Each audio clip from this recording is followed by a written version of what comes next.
Making toys for a living is a very cool job. There's no sophisticated way to put it. It's just really neat to be making something that's was a big part of everyone's childhood.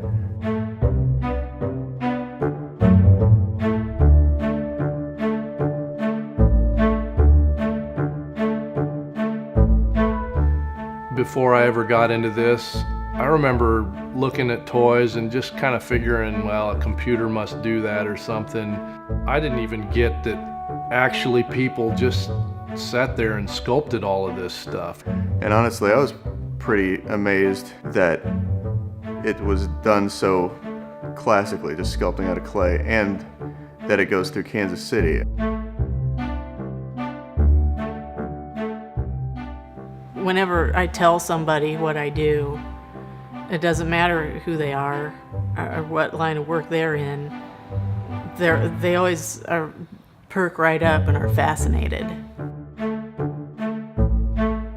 To me, there's a bit of irony to the fact that I sculpted ever since I was a little boy. And my sister was always very talented at everything she did, and she was an artist, but she never sculpted. I decided to try to help her get some work with the toy companies. And turns out she is like a miraculous sculptor without ever having done it before in her life. Basically, your job is to observe something as obsessively as possible, and then that's the invisible half of your job, and then the visible part is where you then deposit it into this clay.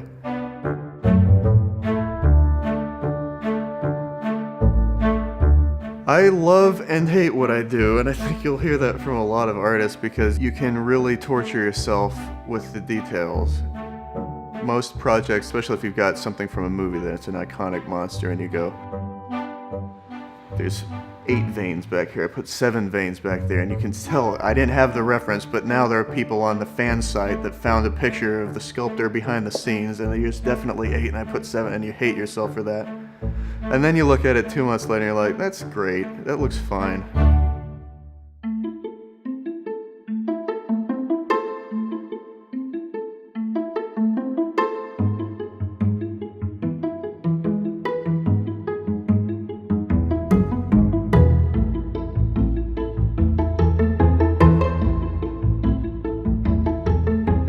We do prototype mold making and casting. What that means is usually we get original sculptures that are made out of fragile clay. Generally, when a piece comes in, it comes in many parts.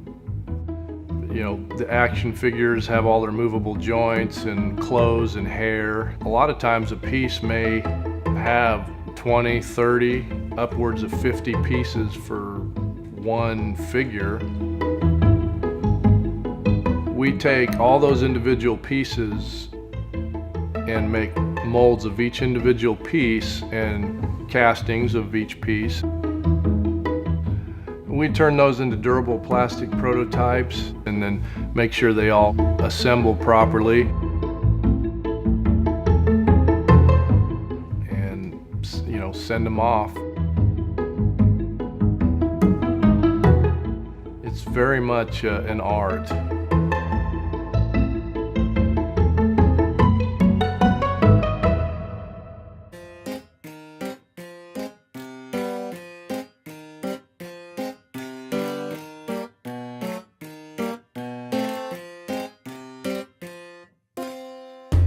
I am very much a sci-fi fan.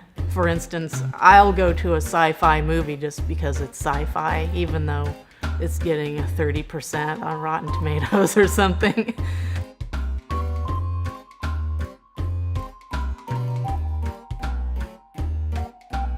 A lot of people who are in this industry are definitely passionate collectors and fans.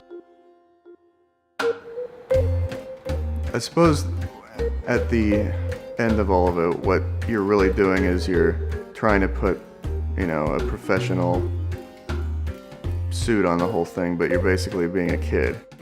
And it's all disguised with, budgets and trying to make sure that everything works out and trying to figure out the anatomy and do it. But what always ends up happening, especially with your personal favorite movies you've seen as a kid, is you end up getting this thing back and you get happy, like Christmas, and you start playing around with it. And sometimes you get out the paints and paint it.